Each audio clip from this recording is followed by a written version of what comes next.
Here's homework problem number 48 in 12.2.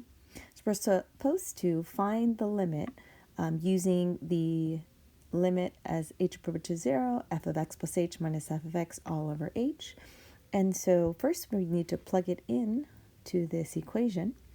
So putting the x plus h where we see our x.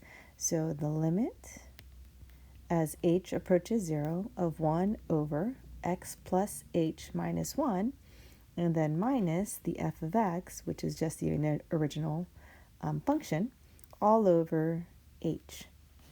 So we have a complex fraction, so what we want to do is either combine the numerator to one fraction, or another way is to clear the fraction of the numerator, then we won't have a complex fraction anymore. So that's the way that I'm going to do it. So I'm going to multiply to the top and bottom by the LCD of the numerator. And so that is just x plus h minus 1 times x minus 1, and then x plus h minus 1 over x minus 1. So now when I multiply x plus h minus 1, x minus 1 to the first term, then the only thing that's left is the x minus 1. Then we do the same thing to the second term, so the x minus 1 cancels, and so we have a minus, and then the x plus h minus 1. So now in the numerator, the fraction is cleared, and we have h, and then x plus h minus 1 times x minus 1. So now we need to simplify. We're going to distribute the negative through here. The limit as h approaches 0 of x minus 1, and then minus x minus h plus 1 all over h times the denominator.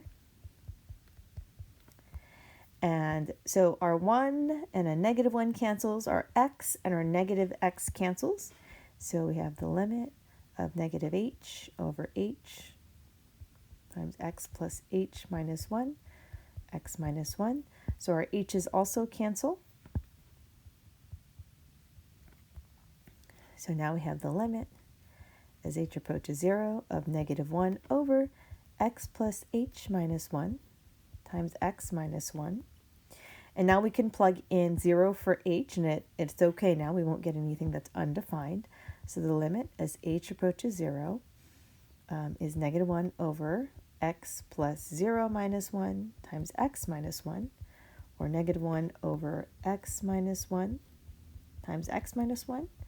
And so the final answer would be negative 1 over x minus 1 quantity squared.